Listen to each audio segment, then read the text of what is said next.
আমরা দেখব এখন ডিজিটাল সেভিংস অ্যাকাউন্ট ওপেন কিভাবে করতে হয়।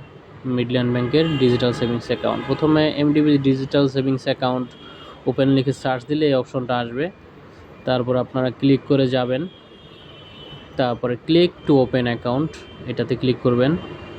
এরপর দেখবেন ইমেল অ্যাড্রেস, কন্ট্যাক্ট নাম্বার এবং কিছু ক্যাপচা কোড চাওয়া হবে এবং সেক্ষেত্রে এগুলো দিবেন, দিয়ে সাবমিটে ক্লিক করবেন। এরপর দেখবেন যে ডিজিটাল সেভিংস অ্যাকাউন্টের অপশন আসতেছে, প্রবাসী সেভিংস অ্যাকাউন্ট, সালাম ডিজিটাল সেভিংস অ্যাকাউন্ট। হ্যাঁ, তো আপনার যেইটা ওপেন করার ইচ্ছা, প্রবাসী হোক বা ডিজিটাল হোক, সেখানে ক্লিক হেয়ারে ক্লিক করবেন।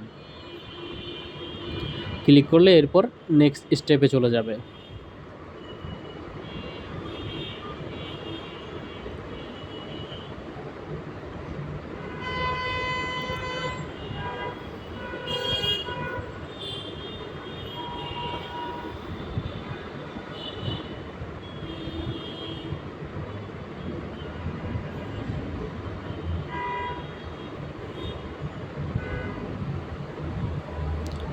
আমি ডিজিটাল সেভিংস অ্যাকাউন্টের এখানে ক্লিক করেছিলাম।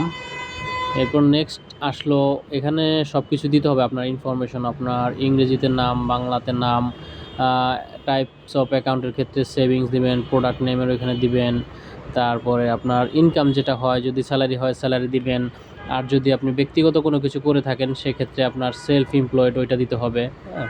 আর যদি বিজনেস করে থাকেন তাহলে হচ্ছে আপনার বিজনেস ইনকাম দিতে পারেন, যদি ট্রেড লাইসেন্স দেখাতে পারেন।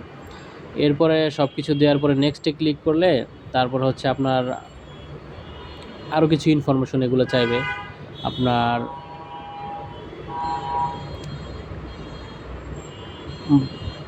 নাম, তারপরে ফাদার্স নেম, মাদার্স নেম এগুলো দিবেন, স্পাউস নেম থাকলে স্পাউস নেম দিবেন, রিলিজিয়ন দিবেন, ম্যারিটাল স্ট্যাটাস ওটা দিবেন। তারপরে হচ্ছে আপনার এনআইডি কার্ডের নাম্বার, তারপরে প্রেজেন্ট অ্যাড্রেস, পার্মানেন্ট অ্যাড্রেস, তারপর ইমেল, এগুলো সুন্দরভাবে লিখে এরপরে নেক্সটে ক্লিক করবেন।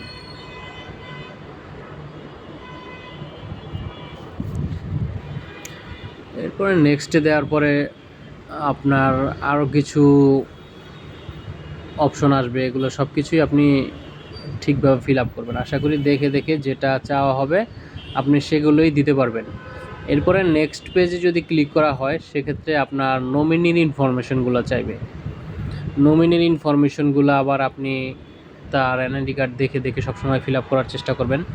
এনআইডি কার্ডের নামটা যেভাবে স্পেলিং করা আছে, হ্যাঁ, তারপর হচ্ছে ওনার ডেট অফ বার্থ, পার্সেন্টেজের এখানে 100% দিতে পারেন।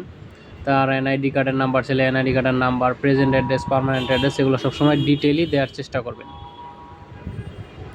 একবারে সুন্দরভাবে বিস্তারিতভাবে হোল্ডিং নাম্বার সহ। হ্যাঁ, হোল্ডিং নাম্বার সহ, ব্লক নাম্বার এবং হচ্ছে পোস্ট অফিস, থানা, হ্যাঁ, এগুলো দিবেন।